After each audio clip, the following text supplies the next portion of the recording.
शुरू करें हम लोग। मोक्ष मार्गस्य नेतारं वेत्तारं कर्म भूभृतां ज्ञातारं विश्वतत्त्वानां वन्दे तद्गुणलब्धये।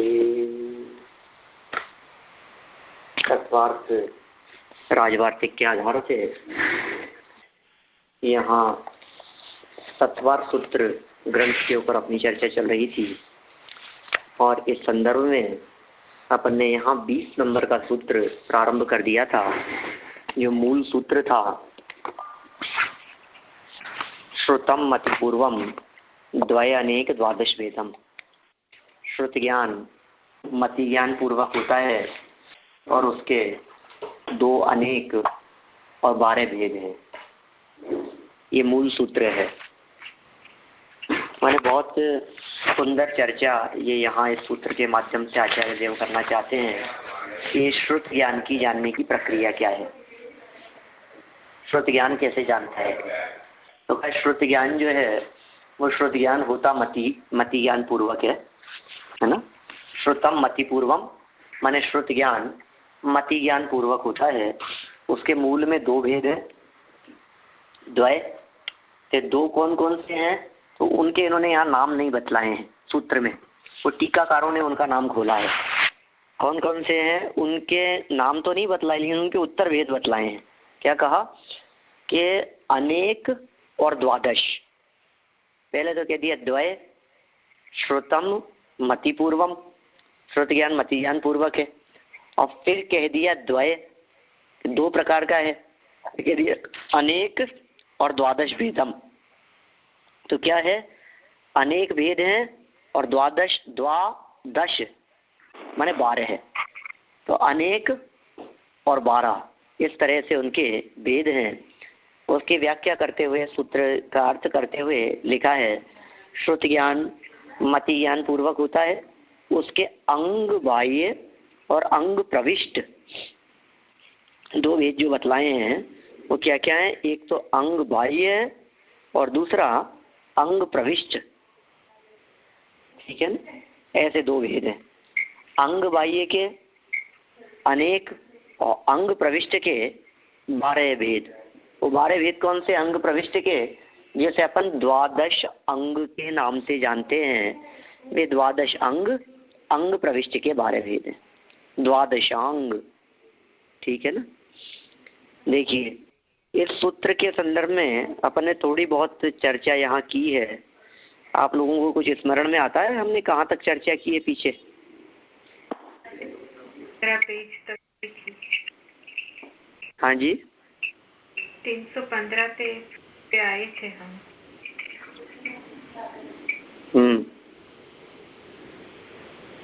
और कुछ?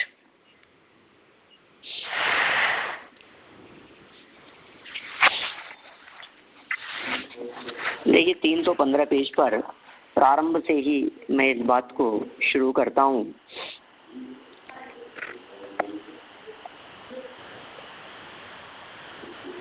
आठ नंबर पैराग्राफ है।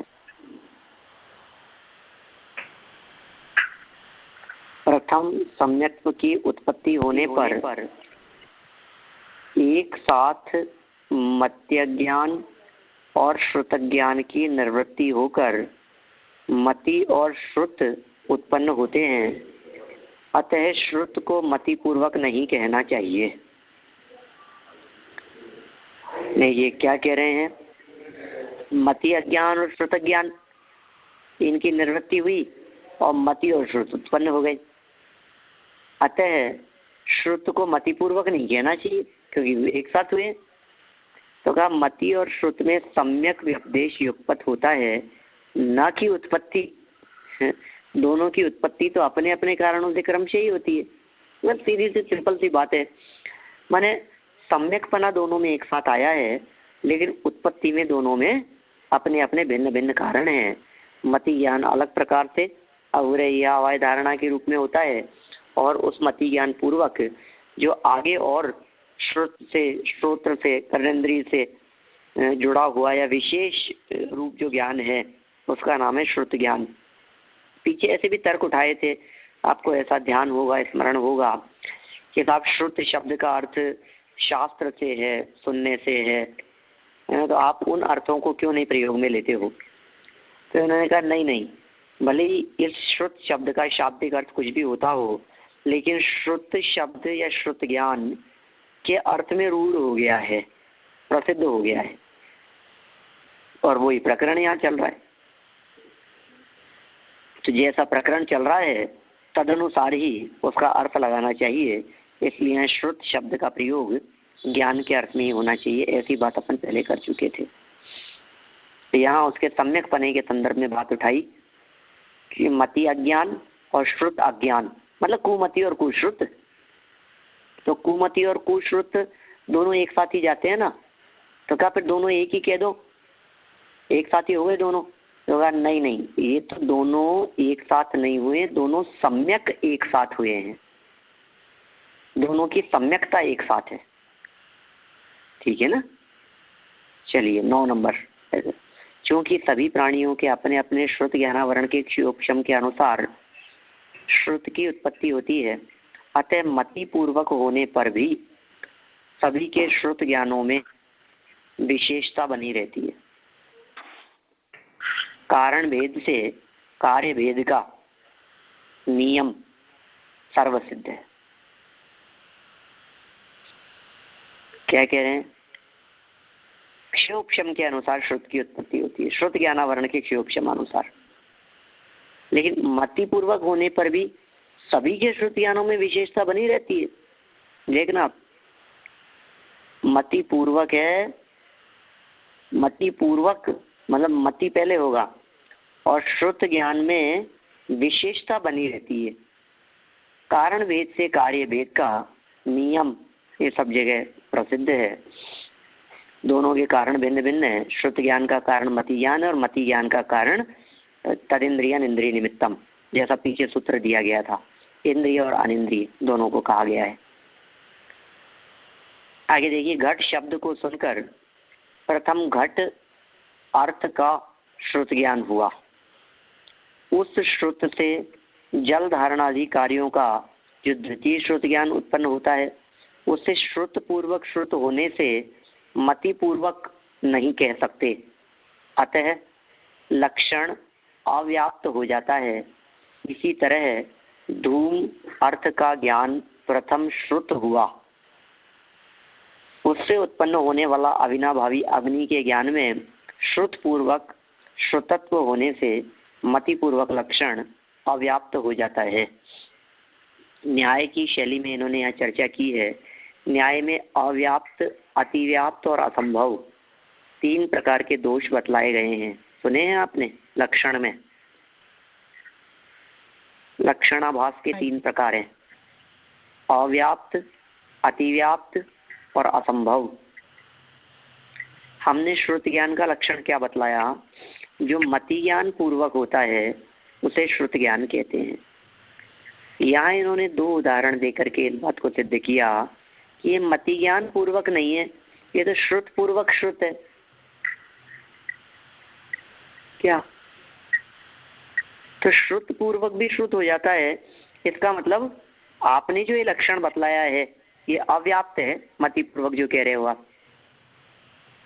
मति पूर्वक लक्षण पर्याप्त नहीं है, मति पूर्वक तो श्रुत होता ही होगा, लेकिन मति के अलावा श्रुत पूर्वक भी श्रुत हो जाता है, इसलिए आपका ये लक्षण अपूर्ण है, अधूरा है। अव्याप्त का अर्थ अधूरा, अपूर्ण लक्षण को अव्याप्त लक्षण कहते हैं। लक्ष्य अलक्ष्य, लक्ष्य के अतिरिक्त या लक्ष्य में पूरी तरह से न पाया जाए, उसका नाम अव्याप्त लक्षण। जो हमने लक्ष्य निर्धारित किया है श्रुत ज्ञान, जो उसका लक्षण बनाया है श्रुत ज्ञान का लक्षण, उसमें पूरी तरह से न पाया जाए, उसके अतिरिक्त भी पाया जाए, तो उसका नाम है अव्याप्त। व्याप्त नहीं है उसमें, उसके अतिरिक्त हो तो अतिव्याप्त हो जाएगा, लेकिन जिसकी चर्चा चल रही है उसमें सब में व्याप्त नहीं है, इसलिए अव्याप्त है। देखिए, प्रथम उत्तर देते हैं इस बात का। ऐसा हो जाएगा। अब ये जवाब देते हुए कह रहे हैं, प्रथम श्रुति ज्ञान में मतिजन्य होने से मति ज्ञानत्व का उपचार कर लिया जाता है। क्या क्या कह रहे हैं? पहले जो श्रुति ज्ञान हुआ वो तो मति ज्ञान जन्य है, तो मति ज्ञान का उपचार कर लिया जाता है। और इस तरह द्वितीय श्रुति में भी मति पूर्वकत्व सिद्ध हो जाता है, क्योंकि वो हुआ तो मति पूर्वक ही है, भले ही श्रुति के बाद में हुआ, उससे पहले मति था। अथवा पूर्व शब्द व्यवहित पूर्व को भी कहता है, जैसे मथुरा से पटना पूर्व में है, या अनेक नगरों से व्यवहित भी पटना पूर्व कहा जाता है। उसी तरह साक्षात या परंपरा मति पूर्वक ज्ञान श्रुत कहे जाते हैं। अब इसमें कोई बाधा नहीं है, भले ही श्रुत पूर्वक श्रुत हुआ हो, लेकिन उसमें भी तो वो मति पहले था। जो भी श्रुत हुआ है, आखिर वो श्रुत ज्ञान हुआ तो पहले मति पूर्वक ही था। फर्स्ट स्टेप तो मति होगी। हम ये कह रहे हैं, स्कूल में एडमिशन लेने पर आगामी काल में चलकर इसने मैट्रिक किया, तो आप कहोगे नहीं सर 9th क्लास पढ़ने के बाद में इसने 10th में एडमिशन लिया। अब कोई कहे फर्स्ट के बिना हो गया था क्या? तो वो फर्स्ट भी था ही ना आखिर क्रम से। तो यहाँ बस यही कहना चाह रहे हैं, आप उसके आगामी काल को ले रहे हो, लेकिन पहले भी मति पूर्वक के अंदर बाधा नहीं आ रही। कुल मिलाकर के बात ये, उसके पहले नहीं हो सकता। जैसे किसी व्यक्ति को ये बात कहें कि साहब इस चीज में एडमिशन कौन से व्यक्तियों का होगा, तो यदि ये जवाब दिया जाए कि ग्रेजुएशन के पूर्व वालों का नहीं होगा, तो कोई व्यक्ति ये कहे कि ग्रेजुएशन के पूर्व वालों का नहीं होगा, तो हम जो ग्रेजुएशन है उनका तो हो जाएगा ना कि हाँ ग्रेजुएशन पूर्वक होगा। तो एमए पूर्वक होगा कि नहीं होगा? क्यों हो सकता है, क्यों नहीं हो सकता? एमए पूर्व वाला ग्रेजुएशन पूर्व है या नहीं है? ग्रेजुएशन पूर्वक है या नहीं है? वो उस चीज के लिए योग्य है या नहीं है? तो ग्रेजुएशन पूर्व तो है ही ना, ग्रेजुएशन पूर्वक तो है ही ना वो चीज। ग्रेजुएशन के बाद में एमए भी कर लिया उसने। तो हम जिस ज्ञान की बात कर रहे हैं, ये ज्ञान आप कह रहे हो कि साहब मति पूर्वक नहीं है, ये तो श्रुत पूर्वक है। तो हम ये कह रहे हैं पहले मति पूर्वक था, उसके बाद में श्रुत हुआ था, फिर श्रुत के बाद में फिर दोबारा और आगे बढ़ा, तो मति पूर्वक तो कहलाएगा ही वो, उसमें तो कोई बाधा ही नहीं आएगी। तो परंपरा मति पूर्वक श्रुत ज्ञान कहे जाते हैं, ऐसी बात यहाँ कही इन्होंने। देखिए फिर 11 नंबर, भेद शब्द का अन्वय द्वि आदि से कर लेना चाहिए। भेद शब्द का अन्वय किससे कर लेना चाहिए? द्वि आदि से कर लेना चाहिए, अर्थात 2 भेद, अनेक भेद और 12 भेद। ठीक है, देखिए 12 नंबर, श्रुत ज्ञान के मूल में 2 भेद हैं, एक अंग प्रविष्ट, दूसरा अंग बाह्य। याद ही हो गए होंगे आप लोगों को, अंग प्रविष्ट और अंग बाह्य। अंग प्रविष्ट आचार अंग आदि के भेद से 12 प्रकार का है।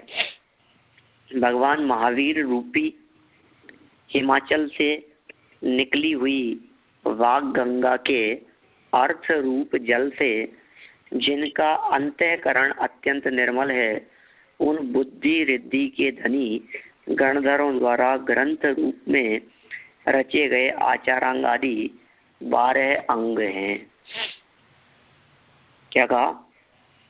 आचारांग आदि जो 12 अंग है उनके संदर्भ में इन्होंने बात कह दी। भगवान महावीर को तो हिमालय की उपमा दी, यदि या वाग गंगा, है ना, इस तरह की चर्चा। वीर हिमाचल ते निकसी, गुरु गौतम के मुख कुंड डरी है, ज्ञान पयो निधि भेद चली, जग की जड़ता तप दूर करी है। तो भगवान महावीर रूपी हिमालय से निकली, जो उनकी वचन रूपी द्वादशांग रूपी गंगा, जिसको गणधरों ने आचारांग आदि 12 अंगों के अंदर विभाजित करके उसको ग्रंथ रूप से रचा और उसका डिवाइडेशन किया, वो तो हो गए 12 अंग, 12 अंग। ठीक है, अब इनकी थोड़ी सी चर्चा कर रहे हैं ये, इन 12 अंगों के संदर्भ में। इनमें पहला है आचारांग। आचारांग में स्पष्ट ख्याल में आ रहा है, जैसा आचार मतलब होता है आचरण, प्रवृत्ति। सब आचारांग में किसकी चर्चा है? तो कहा आचारांग में आचरण की चर्चा है। किसका आचरण है? कि श्रावकों और मुनिराजों का आचरण। तो ये आचरण की चर्चा जिसमें होगी, 18,000 श्लोक प्रमाण इस आचारांग का व्याख्यान विधान कहा गया। तो ये कह रहे हैं इसमें चर्या का विधान, 8 शुद्धि, 5 समिति, 3 गुप्ती आदि रूप से वर्णित है। मतलब कुल मिलाकर के आचरण की चर्चा है। फिर दूसरा सूत्र कृतांग, इसमें क्या चीज का वर्णन है? कि ज्ञान विनय क्या कल्प्य है, क्या अकल्प्य है, छेदोपस्थापना आदि व्यवहार धर्म की क्रियाओं का निरूपण है। ये सूत्र कृतांग की व्याख्या हुई। फिर स्थानांग में क्या चीज है? कि 1-1, 2-2, ठीक है ना, आदि के रूप से अर्थों का वर्णन है। कैसा कहना चाह रहे हैं? ये स्थान एक्चुअल में कितने स्थान पर है ये चीज? 1 स्थान पर, 2 स्थान पर, 3 स्थान पर, ऐसा ये स्थान की चर्चा। कौन सी चीज कितने स्थानों पर लागू हो सकती है, या स्थान में इन्होंने संख्या शब्द को भी इसके अंदर शामिल किया जा सकता है क्या? संख्या भी अपन उसके अंतर्गत ले सकते हैं। फिर समवाय तो बड़ा गजब का लिखा है इन्होंने। समवाय क्या चीज है? समान समान अंगों को लेना है, वो समवाय अंग कहलाता है। आप समान अंग किस तरह के? समान अंग का मतलब है कि समझ लो आप 5-5 क्या है वो निकालो, समवाय अंग। अब समवाय मतलब समानता, तो सब पदार्थों की समानता रूप से समवाय का विचार किया गया है।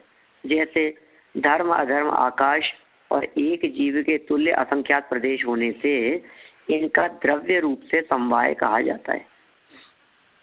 ये समवाय हो गया।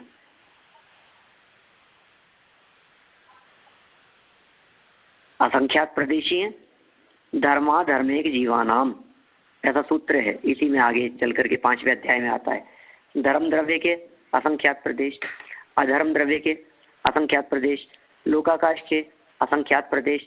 मतलब किसी व्यक्ति ने पूछा कि असंख्यात प्रदेश क्या क्या है, तो तुरंत जवाब दे दिया कि ये असंख्यात प्रदेशी है। ठीक है ना? तो इस तरह से वर्णन की चर्चा जहाँ आवे, उसका नाम अपने को क्या समझना चाहिए? समवायांग समझ लेना चाहिए। उसे हम कहेंगे समवायांग। ठीक है, और आगे देखो आप। अब इसके आगे बढ़ते हैं। समवायांग क्या? अभी समवायांग की चर्चा चल रही है। अभी तो ये कह रहे हैं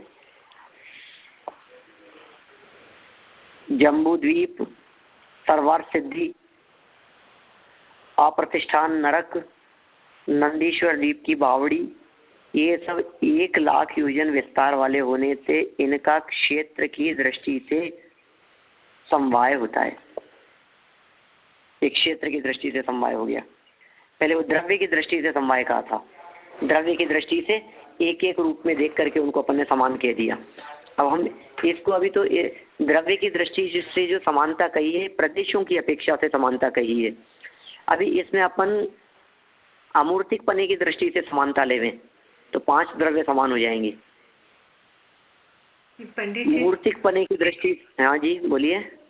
ये अप्रतिष्ठान नरक है? हाँ, अप्रतिष्ठान ये नरक, नरक बिल का नाम है। ये अप्रतिष्ठान नरक का इंद्रक है। ये अप्रतिष्ठान नामक इंद्रक। नरक में क्या है? 3 प्रकार के बिल होते हैं, इंद्रक, श्रेणीबद्ध, प्रकीर्णक। तो ये अप्रतिष्ठान नामक जो इंद्रक है, इंद्रक बिल, वो सर्वार सिद्धि का जो विमान है, वो सर्वार सिद्धि का विमान, वो भी 1 लाख योजन का। ये अप्रतिष्ठान जो है ना, ये 7वें नरक के पटल का नाम होना चाहिए। 7वें नरक का ही पटल है ये अप्रतिष्ठान नामक। ठीक है ना? 7वें नरक का अंतिम पटल समझ लो। 7वें नरक में तो एक ही पटल है। ठीक है ना? और पटल ही नहीं है सप्तम नरक में। तो कुल 7 नरकों के अंदर 49 पटल कहे गए हैं शास्त्रों में। तो 7 नरकों में 49 पटल। पटल मतलब समझते हैं आप क्या होता है? पटल शब्द का अर्थ होता है मंजिलें। पहला पटल मतलब पहली मंजिल, दूसरा पटल माने दूसरी मंजिल, तीसरा पटल माने तीसरी मंजिल, इस तरह से। तो ये तो पटल शब्द की व्याख्या है इस तरह की। लेकिन अब ये जो पटल की व्याख्या है, अब इनमें कितने कितने पटल कहाँ कहाँ पर है? तो जैसे चर्चा करें अपन, सबसे पहले ही नरक की यदि हम बात करें तो पहली नरक पृथ्वी के ऊपर कुल मिलाकर के 13 पटल हैं। दूसरी नरक पृथ्वी के ऊपर 11 पटल हैं। तो इतनी इतनी मंजिलें हैं। फिर उनमें एक और एक का दूसरे से विभाजन है, एक का दूसरे से मिलान नहीं होता, ऐसी भी व्यवस्था है। एक का नार की दूसरी जगह पर नहीं जा सकता है।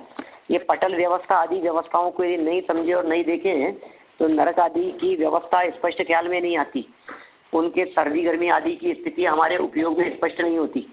ऐसा है, हम उस चीज को क्लियर ही नहीं कर सकते, स्पष्ट ही नहीं कर सकते हम उस चीज को।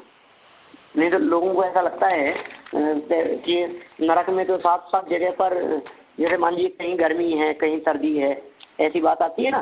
तो फिर हमने ऐसा पूछा कि आप हमारे को ये बात बतलाओ कि 5वें नरक के अंदर गर्मी है कि सर्दी है? तो कहा 5वें के अंदर कुछ नरकों के अंदर गर्मी है और कुछ नरकों के अंदर सर्दी है। तो कहा ऐसा बनता नहीं है, कुछ नरकों में गर्मी हो और कुछ नरकों के अंदर सर्दी हो। कुछ हिस्सों में दोनों मौसम मिलकर के बराबर हो जाएंगे ना वहाँ, ऐसा नहीं है। उनमें भी जो पटल हैं, जैसे 5वें नरक के अंदर कोई 5 पटल कहे, तो 5वें नरक के जो 5 पटल कहे हैं, उन पटलों की सबकी स्थिति ऐसी है कि एक पटल वाला दूसरे पटल में नहीं जाता, देख ही नहीं सकता। सर्दी वाले पटल अलग हैं और गर्मी वाले पटल अलग हैं। गर्मी वाले पटलों का इफेक्ट सर्दी पर नहीं आता और सर्दी वाले पटलों का इफेक्ट गर्मी पर नहीं आता, ऐसी स्थिति है। तो इस तरह से 7वें नरक का नाम जो कहा गया है वो अभी मैं आपको बतलाया, यहाँ अप्रतिष्ठान नाम है उस पटल का, और उसकी जो लंबाई चौड़ाई जो है वो 1 लाख योजन की है। इसी तरह से पंच पैताला आपने सुना होगा, नाम हो सकता है किसी ने सुना हो सकता है आप लोगों ने कभी ना सुना हो। 5 पैताले कहे जाते हैं, माने 45 लाख योजन के 5 स्थान कहे जाते हैं। जैसे 1-1 लाख योजन के स्थान बतलाए ना इन्होंने, जम्बूद्वीप 1 लाख योजन का है, सरवार सिद्धि का जो विमान है सरवार सिद्धि वो 1 लाख योजन की है, ठीक है। ऐसे अप्रतिष्ठान और नंदेश्वर द्वीप की बावड़ी ये सब 1-1 लाख योजन की। ऐसे 5-5 लाख है, 45-45 लाख योजन की बात कही कि क्या है साहब 45 लाख योजन का? तो कहा पहले नरक का पहला पटल 45 लाख योजन का है, ढाई द्वीप 45 लाख योजन का है, सिद्धशिला 45 लाख योजन की है, सिद्धालय 45 लाख योजन का है। कैसे सभी ऐसे। इसी तरह से स्वर्ग का प्रथम जो इंद्रक है, तो ये जो समानता की जहाँ चर्चा होगी वो समानता की चर्चा को समझना चाहिए आपको। समवाय, समवाय मतलब एकत्रित होना, मिलाना, एक का दूसरे में मिला, ये इसके समान है। जिस अंग में इसकी चर्चा हो उसका नाम है समवाय अंग। द्रव्य की दृष्टि से बात कही, क्षेत्र की दृष्टि से बात कही, इसी तरह से काल की दृष्टि से चर्चा की। क्या काल की दृष्टि से? जो उत्सर्पणी और अवसर्पणी दोनों बराबर हैं, ये काल की दृष्टि से समानता होगी। देखो उत्सर्पणी और अवसर्पणी ये दोनों 10 कोड़ा कोड़ी सागर प्रमाण होने से इनका काल की दृष्टि से समवाय है। अरे इतना ही कहा है। अब इसमें अपन कह सकते हैं कि जनवरी और मार्च समान होते हैं, जनवरी मार्च मई जुलाई अगस्त अक्टूबर दिसंबर ये सब महीने समान हैं। क्यों? क्योंकि सब 31 डेज के होते हैं, 31 दिन के हैं। आप उनको समान कह सकते हैं, दिन की दृष्टि से समान कह दिए, वार की दृष्टि से समान कह दिए, सप्ताह की दृष्टि, कल अलग अलग एंगल हैं समानता देखने के। तो समानताएं जिस अंग में देखी जाए उसका नाम है समवायांग। अब पांचवें और छठे काल को समान कह दो, दोनों 21,000 वर्ष के होने से ये सब दुखमा काल और दुखमा काल, ये दोनों समान है। इस तरह से काल की दृष्टि से समानता। फिर भाव की दृष्टि से क्षयिक सम्यक्त्व, केवल ज्ञान, केवल दर्शन, यथाख्या चारित्र, ये सब अनंत विशुद्धि रूप से भाव समवाय वाले हैं। इन सब का भाव एक जैसा है। केवल ज्ञान में भी अनंत विशुद्धि है, क्षयिक सम्यक्त्व में भी है, केवल दर्शन में भी है, यथाख्या चारित्र में भी है। ऐसे भाव की दृष्टि से समानता के लिए। तो ये कौन सा अंग हुआ? चौथे नंबर का, जिसका नाम कहा समवायांग। पहला आचारांग, सूत्रकृतांग, स्थानांग और समवायांग। पांचवा व्याख्या प्रज्ञप्ति। इसमें जीव है कि नहीं आदि 60,000 प्रश्नों के उत्तर हैं। व्याख्या प्रज्ञप्ति, व्याख्याएं, अलग शंकाओं के समाधान, व्याख्याएं, उनका विश्लेषण, स्पष्टीकरण है, तर्क वितर्क, ये सब व्याख्याओं में व्याख्या प्रज्ञप्ति। फिर आगे ज्ञात्र धर्म कथा, नाम से स्पष्ट हो रहा है जैसा, अनेक आख्यान है और आख्यानों का निरूपण है। कथांग, कथाओं रूप से चर्चाएं। आख्यान मतलब उदाहरण, एग्जाम्पल, कहानी, किस्से, इस तरह की चर्चा जहां हो वो ज्ञात्र धर्म कथान। फिर आगे उपासकाध्ययन, इसमें किसकी चर्चा है?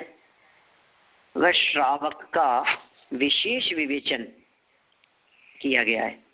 उपासक अध्ययन, उपासन करने वाले उनका अध्ययन, उपासक श्रावकों की चर्चा।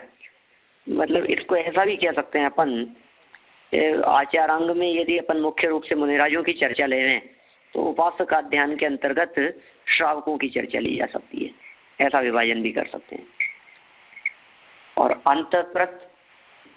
अंतःकृत दश अंग, अंग तो है ही, अंतःकृत दशांग, इसमें प्रत्येक तीर्थंकर के समय में होने वाले उन 10-10 अंतःकृत केवलियों का वर्णन है जिनने भयंकर उपसर्गों को सहकर मुक्ति प्राप्त की।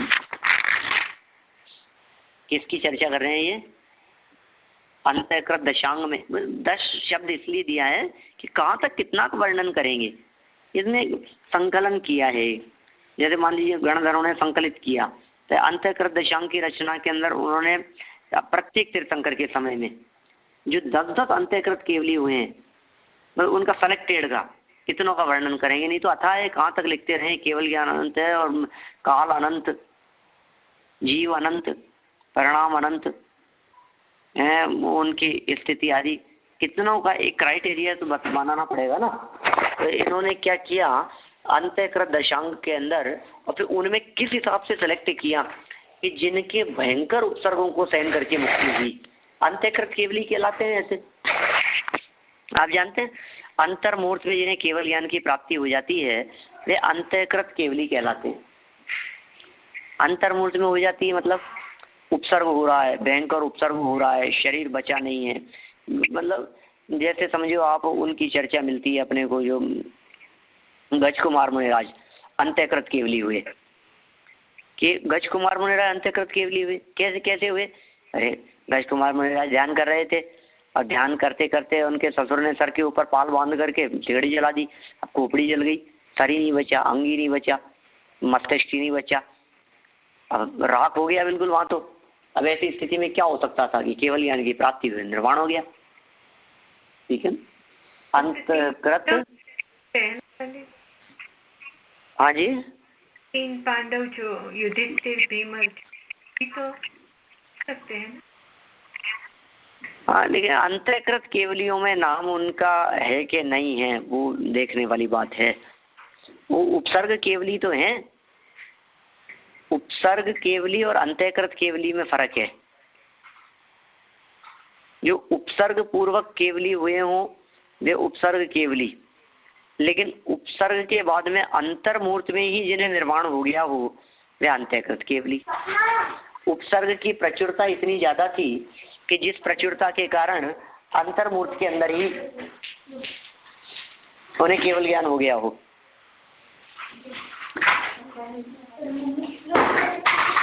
देखिए आगे पढ़ता हूं मैं।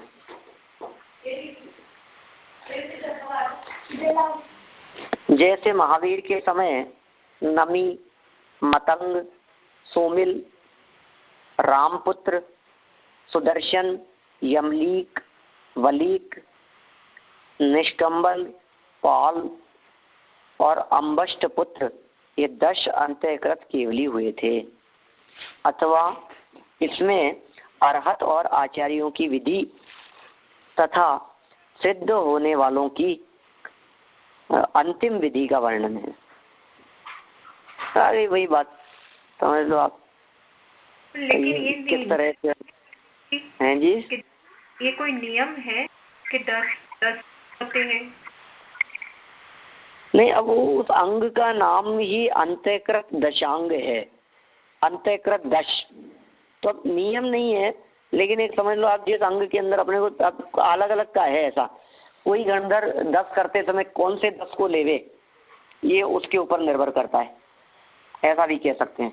अब कौन से 10 की कथा को उसके अंदर शामिल करें, अंतःकृत दशांग में कौन से 10 की चर्चा को उसके अंदर शामिल किया जाए। गणधरों के माध्यम दिव्य ध्वनि के अंदर एक्चुअल में क्या होता है, दिव्य ध्वनि में जो बातें आई है गणधरों के माध्यम से उनको गूंथा जाता है द्वादशांग के रूप में।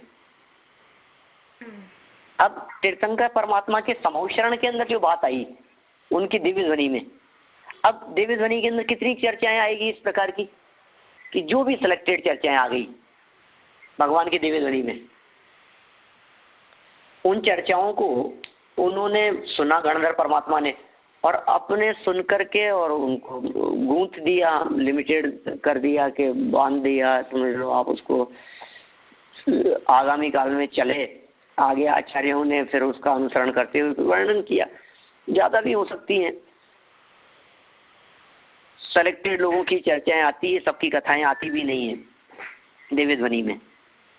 तो विशेष महापुरुषों, विशेष तपस्चरण किया हो, विशेष रिद्धि के प्रभाव से जिन्हें केवल ज्ञान आदि की प्राप्ति हुई हो, जिनकी चर्चा उठ गई हो, नाम उसका 10 है, कोई कम ज्यादा भी हो तो भी उसके अंदर कोई ऐसी कोई बाधा वाली बात नहीं है। लेकिन द्वादशांग की रचना के अंतर्गत उसमें 10 के रूप में उल्लेख किया गया है। फिर इसी तरह से 10 और अनुत्तरोपादिक दशांग में 10 की चर्चा की। 10 मुनिराजों का, 10 ऐसे मुनिराजों का वर्णन जिन मुनिराजों ने अनुत्तर में जन्म लिया हो। अनुत्तर कितने हैं? अनुत्तर नहीं जानते आप? 16 स्वर्ग, हाँ 5। 16 स्वर्ग के ऊपर 9 ग्रैव्यक, 9 ग्रैव्यक के ऊपर 9 अनुदेश और 9 अनुदेशों के ऊपर 5 अनुत्तर। तो अनुत्तरोपातिक जिनकी दशा प्राप्त हो गई हो, पहले अंतःकृत दशांग जो चर्चा की है वो तो केवलियों की चर्चा की है, अंतःकृत दशांग केवली, ठीक है ना। अंतःकृत हो गए, अपने में लीन होकर के जिन्होंने केवल ज्ञान की प्राप्ति कर ली, वो ऐसे 10 तो उसमें आ गए। अब जो लीन तो हुए थे अपने स्वभाव में, लेकिन थोड़ी बहुत कचास के कारण जिनको उस दशा की प्राप्ति नहीं हो सकी, कुछ कमी रह गई। और कुछ कमी क्या, नीचे से ऊपर तो चढ़े, देह छोड़कर आत्मा निकल करके ऊपर गया और ऊपर जाते जाते सिद्धालय में नहीं जा करके सर्वार सिद्धि में रुक गया। सर्वार सिद्धि भी अनुत्तर में आता है, पता है आपको। विजय, वैजयंत, जयंत, अपराजित और सर्वार सिद्धि, इसमें नाम आया है। देखो अपन पढ़ते हैं यहीं पे आगे। प्रत्येक तीर्थंकर के समय होने वाले उन 10-10 मुनियों का वर्णन है जिनने दारुण उपसर्गों को सहकर विजय, वैजयंत, जयंत, अपराजित और सर्वार सिद्धि इन 5 अनुत्तर विमानों में जन्म लिया। बस अब ये हो गई इसके अंदर सब बात। महापुरुष हैं, साधारण व्यक्तित्व नहीं है। ये हल्का सा कुछ माइनस पॉइंट, कोई शुभ भाव, मतलब समझ लो आप ये शुभ भाव की पराकाष्ठा वाले जीव हैं ये। जैसे महावीर के समय ये ऋषिदास वान्य, स्वनक्षत्र, कार्तिक, नंदनंदन, शीलभद्र, अभय, वारिशेण और चिलात पुत्र, ये 10 मुनि हुए थे। अथवा इनमें विजय आदि अनुत्तर विमानों की आयु, विक्रिया क्षेत्र आदि का निरूपण है। दोनों तरह की बातें आ गई। माने अनुत्तर में जन्म लेने वाले जीवों की कथा भी उसके अंदर ली जा सकती है, और अनुत्तर विमानों की क्या स्थिति है, उनमें रहने वाले जीवों की क्या स्थिति है, उनके आयु, विक्रिया क्षेत्र आदि का कैसा वर्णन है, कितनी विक्रिया कर सकते हैं, कितनी उम्र वाले होंगे, कितने क्षेत्र तक जा सकते हैं, कितने क्षेत्र तक किसका कैसा प्रभाव रहता है, आदि बातों के संदर्भ में, कोई अवधि ज्ञान के संदर्भ में समझ लो आप, इनका अवधि ज्ञान कैसा होगा, परिणाम कैसे होंगे, भाव कितने धारण करेंगे, अनुत्तर वाले कितने भाव तक धारण कर सकते हैं, सर्वार्थ सिद्धि वाले एक भावधारी होते हैं, तो विजय वैजयंत आदि वाले के लिए 2 विजयादिशु द्विचर्मा ऐसे शब्द का प्रयोग किया है। 2 मनुष्य भाव लेकर के मुक्ति प्राप्त कर सकते हैं, तो उनके लिए सर्वार्थ सिद्धि वाले तो एक भाव, तो विजय वैजयंत जयंत और अपराजित इनमें जन्म लेने वाले कि मैक्सिमम 2 मनुष्यों के भाव, तो द्विचर्मा शब्द का उनके लिए प्रयोग किया है। द्विचर्मा की भी गजब व्याख्या है, आगे आएगी, अपन करेंगे जब उसकी चर्चा चलेगी, समय लगेगा यद्यपि उस चर्चा को आने में। पंडित जी, ये लगता है क्या ये जो 5 अनुत्तर विमानों में जन्म लिया तो उसका गुणस्थान तभी जब चढ़े थे उपसम श्रेणी, तो तभी गिरे, ऐसा तो मृत्यु हो गई, ऐसा भी होता है। अभी अनुत्तर में जो मौजूद हैं ये तो चौथे गुणस्थान वाले हैं सबके सब। देवगति में चौथे से ऊपर गुणस्थान होता नहीं है। अनुत्तर में क्यों जन्म लिया, तो क्या 6वें 7वें गुणस्थान में आत्मलीनता की दशा में देह छूट गई हो, अंतर्मूर्त में काम पूरा न हुआ हो, उपयोग बाहर आ गया हो, कुछ उपसर्ग आदि की दशा बनी हो चाहे न बनी हो, या फिर 11वें गुणस्थान में जैसे मरण, अपन ये भी नहीं कह सकते कि 11वें गुणस्थान में जिनका मरण होता है वो अनुत्तरों में चले जाते हैं। ये भी कोई ऐसा कोई नियम नहीं है, कोई चले भी जावे कोई न भी जावे, कोई 11वें गुणस्थान में मर गया, कोई 10वें 9वें 8वें में मर गया। इन सब में मरण की चर्चा की है ना, जहाँ जहाँ जिस जिस योग्य मरण के स्थान कहे हैं ऊपर के गुणस्थानों में, तो उनमें मरण होकर के विग्रह गति में तो चौथा आ जाएगा। लेकिन वो जाएंगे कहाँ, जहाँ की उन्होंने आयु बांधी होगी। तो महामुनि राजों की अपेक्षा से चर्चा कर रहे हैं, और जिनकी बात केवल ज्ञान में झलकी है कि ये व्यक्ति जैसे अभय कुमार है कि वारिशेण है, ठीक है ना, ये कहाँ पर है, वह अनुत्तर विमानों में। तो ऐसी जिनमें चर्चा हो वह अनुत्तरोपातिक दशांग के अंतर्गत अपने को उसमें समझना चाहिए। कितने हो गए यहाँ तक? आचारांग, सूत्रकृतांग, स्थानांग, समवायांग, व्याख्या प्रज्ञप्ति, ज्ञात धर्म कथा, उपासकाध्ययन, अंतःकृत दशा, अनुत्तरोपातिक दशा। ठीक है, 9 हुए? 10 हुए। कौन सा छूट गया? मेरे नाम बोलने में कौन सा छूट गया? नहीं, अभी आएगा, वो आएगा ना प्रश्न व्याकरण। हाँ, वो 10वां होगा ना। हाँ, वो 10वां होगा। तभी तो मैं सोच रहा हूँ, मेरे नाम तो बराबर बोले सब, कौन सा छूट गया? 9 हो गए। देखिए अब 10वां प्रश्न व्याकरण। ये देखिए, प्रश्न व्याकरण में युक्ति और नयों के द्वारा अनेक आक्षेप विक्षेप रूप प्रश्नों का उत्तर दिया गया है। सभी लौकिक वैदिक अर्थों का निर्णय किया गया है। उसका नाम है प्रश्न व्याकरण।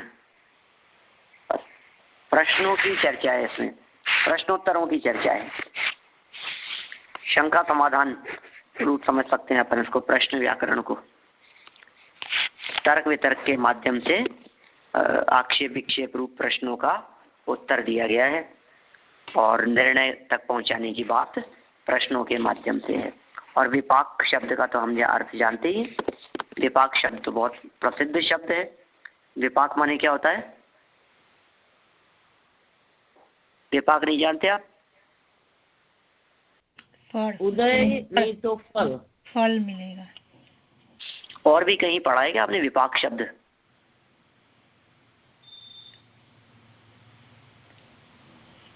कर्म विपाक कहते हैं। धर्म ध्यान में भी आता है, आज्ञा विचय, अपाय विचय, विपाक विचय। हाँ बिल्कुल बिल्कुल। धर्म ध्यान की चर्चा के अंतर्गत आज्ञा विचय, अपाय विचय, विपाक विचय और संस्थान विचय। तो विपाक शब्द का अर्थ फल, कर्म विपाक जैसा भी आपने बतलाया, कर्म विपाक शब्द भी मिलता है। विपाक माने फल होता है कुल मिलाकर के। तो विपाक सूत्र नाम का जो एक अंग है, जो 11वां अंग है, इसमें किसकी चर्चा होनी चाहिए? कि फल की चर्चा होनी चाहिए। पुण्य और पाप के विपाक का विचार है। पुण्य का फल और पाप का फल, उसके विपाक का विचार, फल के संदर्भ में किया गया विचार विपाक विषय के अंतर्गत आएगा। ठीक है। अब इसके बाद है 12वां अंग। बहुत विस्तृत है, बहुत विशाल है, क्योंकि जितने अपने पास में तभी 12वें अंग का एक छोटा सा हिस्सा उपलब्ध है। बहुत से लोग तो 11 अंग और फिर उसके बाद में 14 पूर्व, तो कहते हैं 14 पूर्व तो द्वादश अंग 12 हो गए, तो 11 अलग हो गए, 12वें में 14 पूर्व हो गए, तो ये द्वादश अंग हो गए। मैं आपको एक बात बहुत मार्मिक कहना चाहता हूँ कि 11 अंग 14 पूर्व का अर्थ द्वादशांग नहीं होता। वही इतना ध्यान रखिए आप। 11 अंग 14 पूर्व का अर्थ द्वादशांग नहीं होता। द्वादशांग उससे भी अधिक है, क्योंकि 12वें जो अंग है उस 12वें अंग के 5 भेद हैं और उन 5 भेदों में पूर्व तो एक ही भेद है। परिकर्म, सूत्र, चूलिका, अनुयोग और पूर्व, इस तरह से 5 भेद हैं। आएगी इसमें चर्चा, अपन नीचे पढ़ेंगे तो उसकी चर्चा भी अपने को पढ़ने को मिलेगी। लेकिन जैसे ही दृष्टिवाद नाम के अंग की चर्चा चले तो ऐसा मत समझ लेना तब तो पूर्वों की चर्चा चलने वाली है। पूर्व तो 5 पार्टों में से एक पार्ट है, बाकी के 4 पार्ट और हैं, जो 4 पार्ट उससे अलग हैं।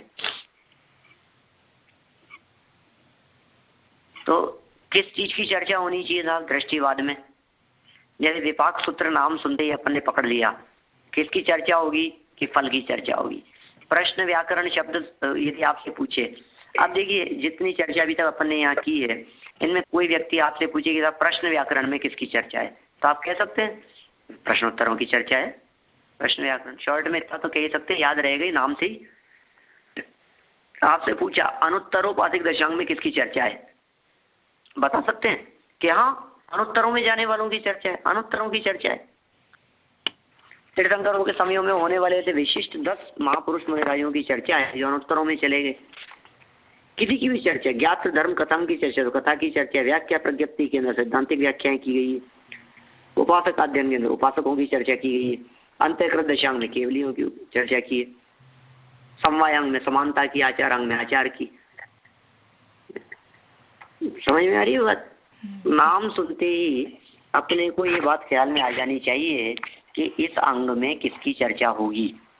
अब ये बात अलग है कि वर्तमान में दिगंबर परंपरा की दृष्टि से ये जिन 11 अंगों के संदर्भ में अपन ने यहाँ बात की है, ये 11 अंग अनुपलब्ध हैं, अप्राप्त हैं, काल के गाल में समा गए हैं, लुप्त हो गए हैं, विलुप्त हो गए हैं, खत्म हो गए हैं, उपलब्ध नहीं है।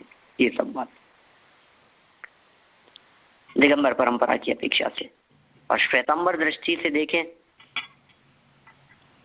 तो वो ये कहते हैं आचार अंग से लेकर विपाक सूत्र तक हमारे पास में संकलन है, दृष्टिवाद नहीं है। हाँ, ये सब सुना है। आचारांग, सूत्रकृतांग, स्थानांग आदि सारे अंग जो 12 में से 11 हैं, ये हमारे पास में अवेलेबल है, सबका संकलन हो गया है। और दिगंबर क्या कहते हैं? वो ये कहते हैं कि जो द्वादशांग है ना, इनमें से 11 का विलोप हो गया और 12वें का कुछ अंग बचा था, तो उसको फिर दर्शनाचार्य ने लिपिबद्ध करवाया। तो 11 लुप्त हो गए, 12वें का रह गया थोड़ा सा। तो कुछ लोग इस तरह की व्याख्याएं करने लगते हैं कि आप 11 उनके ले लो और 12वां आपका ले लो, तो द्वादशांग पूरा हो गया। लेकिन भाई ऐसा नहीं है, बहुत सारे तर्क दिए हैं। टोडरमल जी ने मोक्ष मार्ग प्रकाशक में तर्क दिए हैं, उनकी व्याख्याएं की है, सब इस तरह प्रकरण है। अभी तो अपने को ये जानने योग्य है कि किस में किस प्रकार का वर्णन होता है, बस कुल मिलाकर के इतनी सी बात है।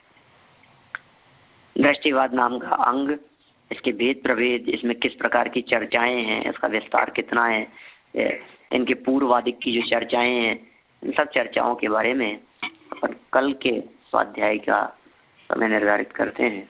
आज के समय पर यहीं रोकते हैं आज की क्लास को, शेष चर्चा कल। निर्वाणी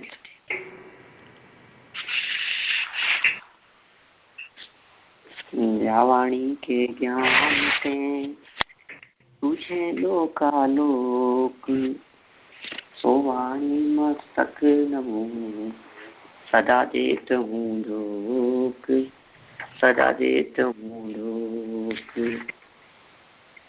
9 बार मंत्र।